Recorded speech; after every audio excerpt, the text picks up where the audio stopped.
नमस्कार, आप देख रहे हैं हमारी खास पेशकश लीगल हेल्पलाइन। मैं हूं आपके साथ पूजा खविया गोमा। अपने इस खास कार्यक्रम के जरिए हम रोजमर्रा की जिंदगी की समस्याओं से जुड़े कानूनी मसलों पर आपकी शंकाओं का समाधान करते हैं। हमारे साथ मौजूद कानूनी विशेषज्ञ आपकी शंकाओं का समाधान करने के लिए आपके बीच उपलब्ध रहते हैं। अगर आप भी इस प्रोग्राम से जुड़ना चाहते हैं, इस विषय से संबंधित जानकारी चाहते हैं, तो आप हमें कॉल कर सकते हैं, कानूनी राय ले सकते हैं। आज हम आपको चेक बाउंस मामले में आपके अधिकार के बारे में जानकारी देंगे। चेक बाउंस होने पर आप क्या कार्रवाई कर सकते हैं, इसके बारे में हम आपको बताएंगे। चेक का इस्तेमाल कई तरह के लेन देन जैसे कि कर्ज अदायगी, वेतन का भुगतान, फी, साथ ही इसको भरने में किया जाता है। चेक की प्रक्रिया बैंकों की तरफ से पूरी की जाती है और रोजाना निपटारा भी किया जाता है। अगर आपको किसी ने चेक दिया है और आप उसको कैश कराने के लिए बैंक में जमा करते हैं, तो ये जरूरी है कि चेक जारी करने वाले के खाते में कम से कम उतने पैसे हों जितने का चेक उसने जारी किया है। अगर आपके खाते में उतने पैसे नहीं होते तो बैंक चेक को डिसऑनर कर देता है। इसी को चेक बाउंस कहा जाता है। जब चेक बाउंस होता है तो बैंक की ओर से एक स्लिप भी दी जाती है। इस स्लिप में चेक बाउंस होने का कारण भी लिखा होता है। चेक बाउंस का केस नेगोशिएबल इंस्ट्रूमेंट एक्ट 1881 की धारा 138 के अंतर्गत आता है। चेक बाउंस होने की सूचना देनदार को होना अनिवार्य है। लेनदार को अगर भुगतान 1 महीने के अंदर नहीं मिलता तो ऐसे हालात में देनदार को लीगल नोटिस भेजा जाता है। नोटिस मिलने के बाद अगर नोटिस मिलने के बाद 15 दिन के भीतर अदायगी नहीं करता तो यह कानून के तहत दंडनीय अपराध है। ये तो थी कुछ बुनियादी जानकारी। विस्तार में हमारे आज के कानूनी विशेषज्ञ अधिवक्ता ऋषिपाल सिंह जी आपको इससे जुड़ी तमाम जानकारी देंगे। ऋषिपाल जी आपको चेक बाउंस से जुड़े तमाम कानूनी पहलुओं की जानकारी देंगे। अगर आपका भी चेक बाउंस से जुड़ा कोई भी सवाल है तो आप फोन करके कानूनी राय ले सकते हैं। हमारा फोन नंबर आपकी टेलीविजन स्क्रीन पर इस वक्त फ्लैश हो रहा है। हमारा नंबर है 01206127 इसके अलावा एक और नंबर 01206127 इन नंबर्स पर कॉल करके आप चेक बाउंस से जुड़ी तमाम कानूनी जानकारी प्राप्त कर सकते हैं। तो खास मेहमान हमारे साथ जुड़ चुके हैं। ऋषिपाल जी, बहुत स्वागत है कार्यक्रम में आपका। आज हम चेक बाउंस को लेकर जानकारी दर्शकों तक पहुंचा रहे हैं। इसी से जुड़ा सबसे पहला सवाल, चेक बाउंस की कानूनी परिभाषा क्या है, यानी कि कानून इसे कैसे परिभाषित करता है? चेक अपने आप में एक ऐसा इंस्ट्रूमेंट होता है जो भी, जैसे आपने इंट्रोडक्शन में बताया, तो लेन देन का जो भी कार्य होता है और जो पैसे लेन देन है, किसी भी तरीके से कोई और ट्रांजेक्शन है तो चेक का इस्तेमाल किया जाता है। जब एक व्यक्ति चेक को काट के दूसरे व्यक्ति को देता है तो आधार को लेकर आश्वासन लेता है कि वो जो अमाउंट है वो अमाउंट इस चेक में जाएगा और वो अमाउंट जो है जो अदायगी जो करने वाले व्यक्ति के अकाउंट से दूसरे व्यक्ति के अकाउंट में आए। लेकिन अगर वो किसी भी व्यक्ति से वो जो चेक दिया जा रहा है वो चेक बाउंस हो जाता है, वो बाउंस किसी वजह से हो सकता है। वो बाउंस इसलिए हो सकता है जो खाता धारक है उसके कम में पैसे नहीं है। वो बाउंस इस वजह से भी हो सकता है कि जो अमाउंट जितना चेक में लिखा गया उससे थोड़ा कम अमाउंट है। वो इसलिए भी हो सकता है कि उसके अंदर जो कोई ओवरराइटिंग हो रखी है। वो इसलिए भी हो सकता है कि उसके अंदर जो अकाउंट नंबर लिखा गया उसकी भी गलती हुई है। वो इसलिए भी हो सकता है कि जो अमाउंट है उस अमाउंट में जो एक बॉक्स में अमाउंट लिखा होता है और जो अमाउंट लिखा होता है उसकी भी गलती हुई है। तो ऐसे कई कारण होते हैं जिसकी वजह से इसके अंदर अमाउंट होता है। कई बार एक बहुत महत्वपूर्ण कारण होता है कि आपके अकाउंट में पैसे भी सब कुछ है, लेकिन जो खाता धारक है किसी निजी कारण से बिल्कुल जी ऋषिपाल जी, इसको लेकर हम चाहते हैं बिल्कुल हम सिलसिलेवार तरीके से लोगों तक ये जानकारी पहुंचाएंगे। इसीलिए परिभाषा क्या है वो हमने समझा। बात करेंगे कि चेक जारी कौन कर सकता है आखिर। देखिए, चेक जारी जिसके पास चेक का जो खाता है वो जारी कर सकता है, इंडिविजुअल भी चेक जारी कर सकता है।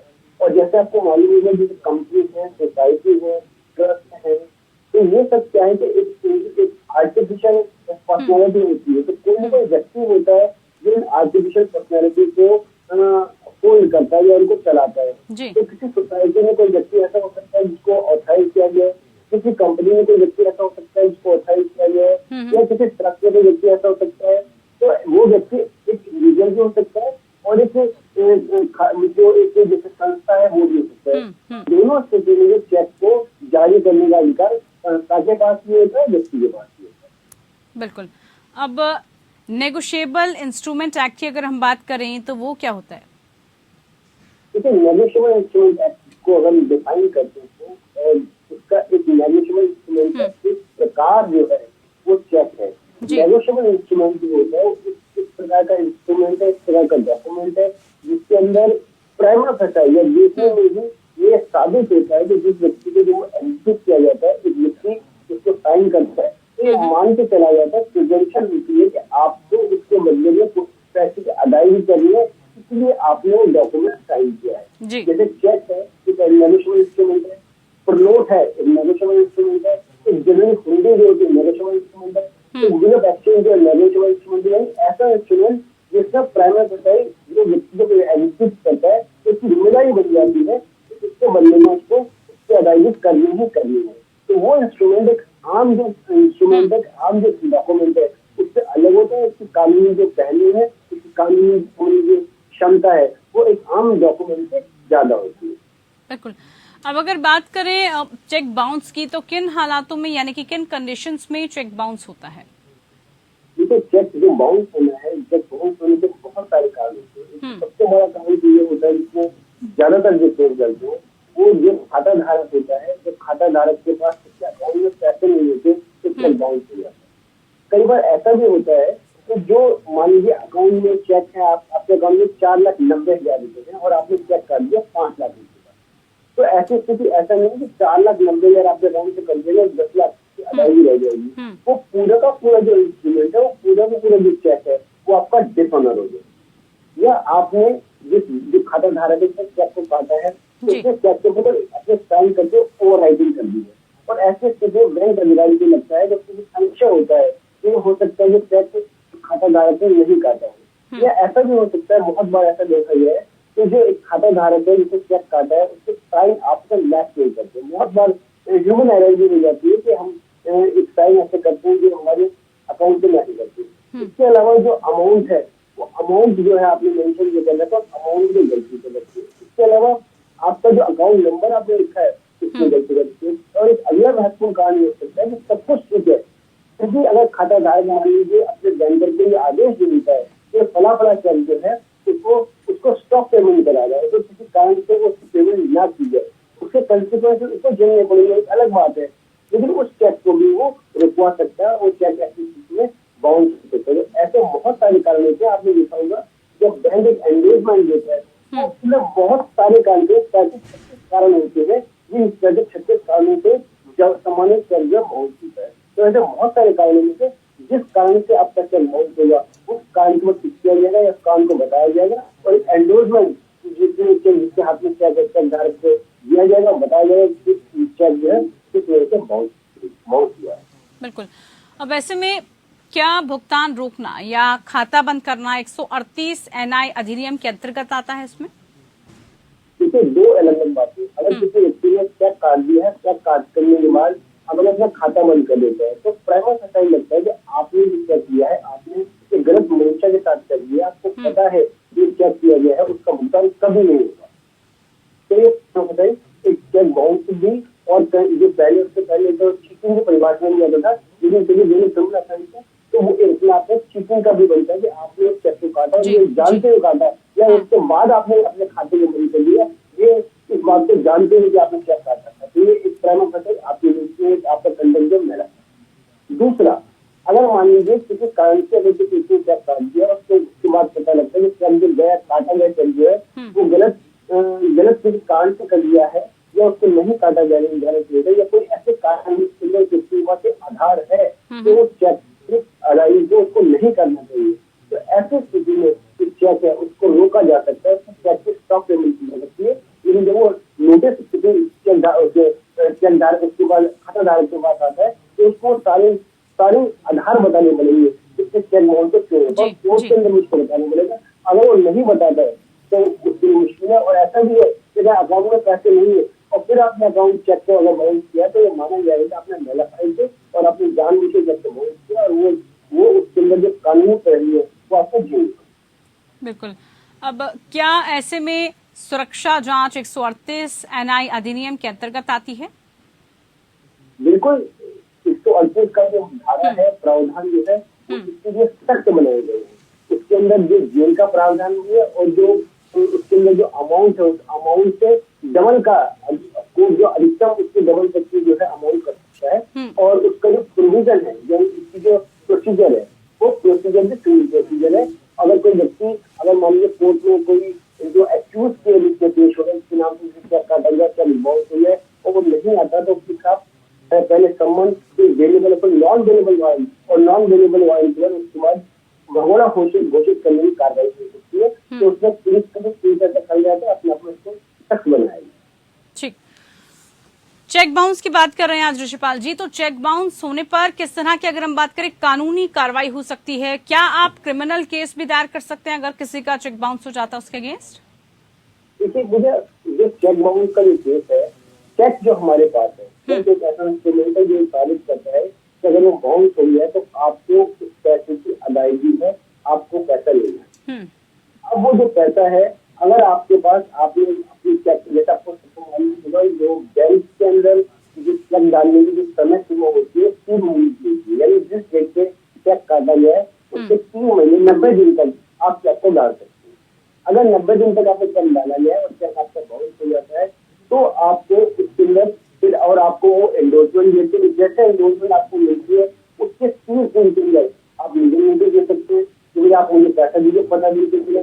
जब वो जो चेक जब उनको नोटिस मिल जाता है उसके 15 दिन का टाइम आपने दिया है वो 15 दिन तक आपके पैसे नहीं देते तो आप कोर्ट तक नहीं जा सकते। तो ये अपने आप में एक क्रिमिनल केस है। इसके अलावा आपको दोनों अधिकार है, आप उस चेक का इस्तेमाल 3 साल तक कर सकते हैं ऐसे डॉक्यूमेंट के रूप में, एविडेंस के रूप में कि आपको पैसा लेना है। यानी आप उस चेक पे दोनों केस डाल सकते हैं। आप सिविल केस में डाल सकते हैं जो आपका रिकवरी का दावा होता है और क्रिमिनल केस जो होता है 130 एनए के अंदर मैजिस्ट्रेट कोर्ट के अंदर भी डाल सकते हैं। और सबसे बड़ी बात ये है कि उसके अंदर मैजिस्ट्रेट कोर्ट में कोई सीमा नहीं होती, वो किसी का अमाउंट हो सकता है।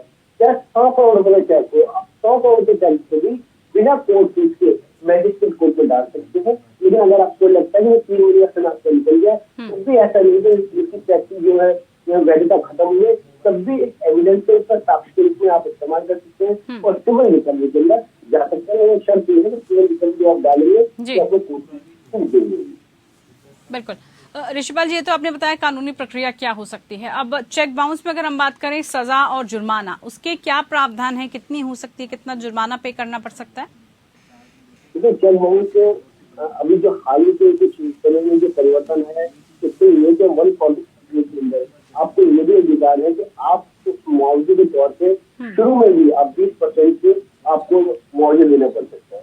और उसके बाद अगर कोर्ट से कन्विक्शन हो जाती है तो कोर्ट को पावर है कि अधिकतम जितनी चेक की जो वैल्यू है उस वैल्यू का दुगना, यानी अगर 3 लाख रुपए का चेक है तो 2 लाख रुपए तक की जो है जुर्माना लगा सकता है टोटल। और इसके अलावा सजा का प्रावधान भी है, 2 साल तक का सजा का प्रावधान है। अब कोर्ट सारी बातों को देखते हुए तय करता है कि सजा कितनी दी जाएगी और जो उसके जुर्माना कितना लगाया जाएगा। लेकिन दोनों बातों को अगर आधार आप देखें तो दोनों बातों का आधार ये है कि चेक बाउंस के केस को एक गंभीर केस माना गया है और जिससे ज्यादा बार अगर मान लीजिए व्यक्ति चेक बाउंस करता है तो सब्सिक्वेंट जो कन्विक्शन होती है उस कन्विक्शन के अंदर फिर उसके बाद जो है बेल मिलना भी हाईकोर्ट जाने पर भी वो आसान नहीं है। बिल्कुल बिल्कुल। अब क्या चेक बाउंस पर मुआवजा भी मिल सकता है? जैसे कि हालिया केस में हमने देखा एनसीडीआरसी ने एचएसबीसी को इस बाबत मुआवजा देने के लिए कहा क्योंकि अकाउंट में पैसा रहने के बावजूद भी चेक कैश नहीं हो पाया। तो इस तरह के एग्जाम्पल्स भी हैं ऋषिपाल जी, इस पर आपकी प्रतिक्रिया क्या है? देखिए आपने जो चीजें बात करी मुआवजे देने की बात करी, ये मुआवजा 2 तरीके से। एक मुआवजा तो आप तब बात कर रहे हैं कि जब आपका चेक है और आप एक्टिवेट है जो व्यक्ति जिसके अकाउंट में अपनी चेक डाला है और आपका चेक बाउंस हो गया तो वो वाली एक मुआवजा हो है। जो जिस आप जिसकी बात कर रहे हैं उसके अंदर एक डिस्प्यूट था जो कंज्यूमर डिस्प्यूट था, जो बैंक के अकाउंट में कंज्यूमर के अकाउंट में पैसे थे और उसके बावजूद जो है बैंकर ने जिस चेक को कैश नहीं दिया। तो ऐसे स्थिति में कंज्यूमर की मालिक स्टॉक भी खराब होती है और उसके कंसिक्वेंस झेलने पड़ते हैं। तो वो बैंकिंग एक कंज्यूमर डिस्प्यूट था। कंज्यूमर डिस्प्यूट के चलते हैं जो है नेशनल कंज्यूमर जो कंज्यूमर फोरम है उसने फाइन लगाया है तो बैंक को पता होना चाहिए कि जैसे रीजन नहीं है, कोई कारण नहीं है, खाता धारक के अकाउंट में ऑलरेडी पैसे हैं, तो ऐसी स्थिति में जो है खाता धारक का जब भी चेक आता है तो उस चेक को तुरंत कैश किया जाना चाहिए। अगर वो बाउंस होता है तो ऐसी स्थिति में उसकी मानहानि भी होती है और बहुत सारी बातों का झेलना पड़ता है। तो ऐसी स्थिति में जो है उसके फाइन लगाएंगे। बिल्कुल, तो चेक बाउंस से जुड़ी कानूनी जानकारी आप लगातार हमें पहुंचा रहे हैं। दर्शक अगर जुड़ना चाहें तो वो भी जुड़ सकते हैं। एक ब्रेक, चेक बाउंस से जुड़ी कानूनी प्रक्रिया की, इसी के बारे में ज्यादा जानकारी देने के लिए हमारे साथ खास मेहमान भी लगातार जुड़े हैं। ऋषिपाल जी हमारे साथ जुड़े हुए हैं। ऋषिपाल जी, ब्रेक से पहले हमने बात की कि कानूनी प्रक्रिया क्या है चेक बाउंस को लेकर। अब चेक बाउंस होने पर कानूनी प्रक्रिया शुरू कैसे की जाती है, वो भी हम जरा जानकारी चाहेंगे।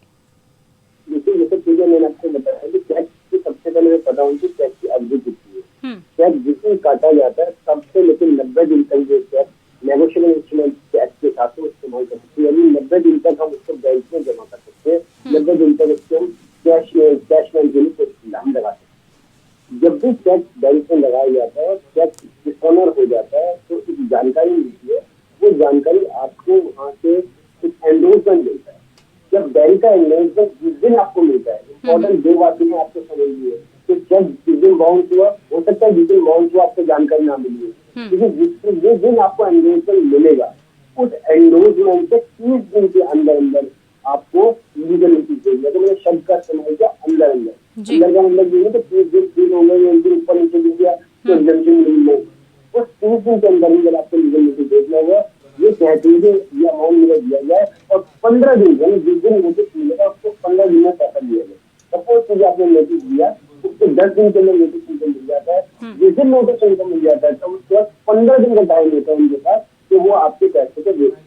अगर वो जो जिस व्यक्ति चेक करता है वो आपके पैसे को नहीं देता है तो जैसे 15 दिन खत्म होते हैं तो उसके बाद 30 दिन का टाइम होता है। उस 30 दिन के अंदर आप मैजिस्ट्रेट कोर्ट में ये चेक बाउंस के केस को डाल सकते हैं। तो उसके अंदर भी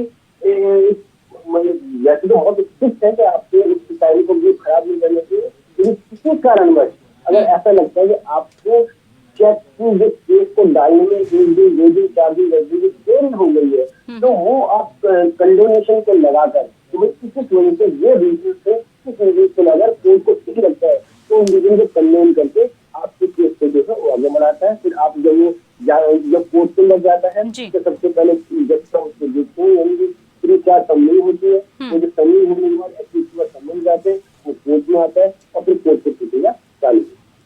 एक दर्शक हमारे साथ अशोक जुड़ चुके हैं लखनऊ से। अशोक जी नमस्कार, पूछिए क्या सवाल है आपका। ऋषिपाल जी बहुत बहुत नमस्कार। मैं ये पूछना चाहता हूँ कि किसी ने एक चेक किया था मुझे 50,000 रुपए अमाउंट का और वो चेक मैं बैंक ले गया तो वो चेक बाउंस हो गया। उसके बाद मैं फिर जो है मेरे संबंधी ही हैं, मैंने उनसे फिर पैसे की डिमांड की तो वो फिर टाल रहे हैं और चेक को भी लगभग बाउंस हुए 10-15 दिन हो गए। तो ऐसे में क्या कर सकते हैं? जैसे चेक बाउंस हुआ है तो आप अपने जो एडवोकेट है एडवोकेट से आप सलाह दीजिए और सबसे पहले आप उनको लीगल नोटिस दीजिए। लीगल नोटिस भेजने के बाद ही उसके लीगल नोटिस जब 130 का जाता है उसमें सारी टर्म्स कंडीशन सारा नया डिफाइन होता है। वो अपने आपके लीगल नोटिस को पढ़ेंगे या किसी वली को पढ़ाएंगे तो जो आपका क्या अमाउंट है उसका आपको उनको इस बात से साबित हुआ तो 50,000 पैसा है और अगर वो नहीं देंगे तो कानूनी रूप से न केवल उनको उस टैक्स की ज्यादा पैसा कोर्ट में देना पड़ेगा बल्कि सजा का भी प्रावधान है। तो ऐसे स्थिति में जब लीगल कार्रवाई को आगे बढ़ाएंगे तो बहुत हद तक संभावना है आपका पैसा जो है आपको मिल जाएगा। इनके वो नहीं मिल पाता तो आपको अधिकार है कि आप उनके लिस्ट में जो कोर्ट में डाल सकते हैं। जब आप कोर्ट में डालेंगे तो जितना आपका चेक का अमाउंट है और जो आपका खर्चा हुआ है वो मिलाकर आपको हमेशा ज्यादा पैसे मिलेंगे। जिससे जो कोर्ट में समझता है कि अगर लीगल फीस खर्च करते हैं आपका खर्चा होता है तो कोर्ट केवल आपका क्या कमाऊंगी हमेशा उससे ज्यादा दिलवाता है। तो ऐसी स्थिति में आपके लिए कोर्ट में जाना बेहतर है। चलिए उम्मीद करते हैं आपको आपका जवाब आदित्य जी जरूर मिला होगा। शुक्रिया आपका, आप हमारे साथ जुड़े। इधर चेक बाउंस मामले में हाई कोर्ट या सुप्रीम कोर्ट से केस डिसमिस होने के बाद कितने दिनों में चेक का पैसा कोर्ट में जो है जमा करना पड़ता है? ऋषिपाल जी जब भी केस जो चेक बाउंस का केस होता है वो हमेशा मजिस्ट्रेट कोर्ट में फाइल होता है, कोर्ट में फाइल होता है। और जब भी उसके लिए सजा होती है या किसी भी एक्यूज के लिस्ट में जाता है तो उसको कंपल्सरी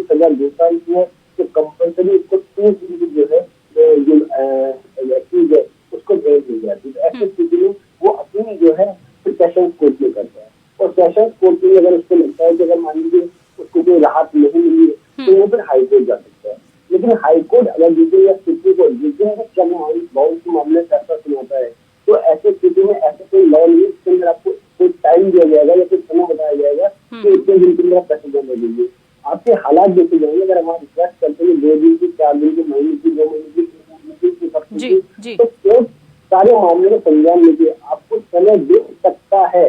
लेकिन ऐसा कोई कानून नहीं है कि आपको उस वर्ग में समय मिलेगा तो आप उसमें जमा कराएंगे। वरना बहुत सारे मामलों में ऐसा होता है जब एथलीट के खिलाफ केस होता है तो कोर्ट समन सब करता है या उनको राहत तक देता है जब उनसे कहता है कम से कम आप पूरा जो अमाउंट है वो जमा कराइए या कम से कम आधा पैसा कोर्ट में जमा कराइए। तो जो शिकायत करता है कि ये महसूस हो सके कि कानून जो है उसके साथ काम कर रहा है। तो ऐसे स्थिति में निर्भर करता है हालातों को देखकर कि कोर्ट उस अभियुक्त को या उसके जो कलित व्यक्ति है उनको कितना समय देगा। बिल्कुल, इस बात का जो है ख्याल रखना होता है। अब चेक बाउंस होने पर बैंक का जो पेनल्टी है वो कितना रहता है? देखिए, बैंक की पेनल्टी तो इंडिविजुअल जो बैंक अकाउंट होता है वो आप देखिए तो 260 रुपए से लेकर 700 रुपए तक होता है। जैसे आपका अकाउंट होल्डिंग होती है, जैसे अकाउंट की प्रक्रिया होती है, उसके अलग अलग बैंक के चार्जेस अलग अलग होते हैं, अलग अलग अकाउंट के चार्जेस अलग अलग होते हैं, तो उसके हिसाब से बैंक पेनल्टी होता है। जिसने अकाउंट को डाला है, चेक को डाला है, अपने खातेदार से उस पेनल्टी को लेता है। बिल्कुल। और अगर हम डॉक्यूमेंट्स की बात करें तो किन किन दस्तावेजों को अर्जी के साथ लगाना पड़ता है? देखिए, जब से सबसे इम्पोर्टेंट डॉक्यूमेंट है आपका चेक, चेक के बाद चेक के साथ ही आपको इम्पोर्टेंट है आपका एंडोर्समेंट, जिससे आपको ये पता लगा कि चेक जो है किस वजह से जो है बाउंस किया। तीसरा डॉक्यूमेंट है आपका लीगल नोटिस। चौथा जो डॉक्यूमेंट है वो जो आपके लीगल नोटिस को आपने स्पीड पोस्ट जो किया है या जिस डाक से भेजा है उसकी स्लिप। और 5वां डॉक्यूमेंट है उसका ट्रैक, ये साबित करता है कि लीगल नोटिस सर्व हो गया। ये 5 डॉक्यूमेंट है। इस 5 डॉक्यूमेंट के अलावा अगर आपको लगता है कि चेक अमाउंट है तो चेक अमाउंट को सब्सटैंशिएट करने के लिए कि चेक अमाउंट किसी उधार के वजह से दिया गया या माने चेक अमाउंट किसी सैलरी का है या चेक अमाउंट की कमीशन है, जिस भी रीजन से आपको लगता है कि एक अलग से डॉक्यूमेंट है जो इस बात को साबित करेगा कि चेक किस वजह से दिया गया, सही नहीं है, कोई कारण है, तो वो डॉक्यूमेंट भी एडिशनली आप लगा सकते हैं। ये सारे डॉक्यूमेंट जो है आपको अपनी जो चेक लगाएंगे। बिल्कुल ऋषिपाल जी, आपने चेक बाउंस से जुड़ी तमाम जानकारी दर्शकों तक पहुंचाई। बहुत शुक्रिया आपका कार्यक्रम में जुड़ने के लिए और तमाम जानकारी सभी दर्शकों के साथ साझा करने के लिए। इसी के साथ लीगल हेल्पलाइन में फिलहाल के लिए इतना ही। मुझे दीजिए इजाजत। नमस्कार।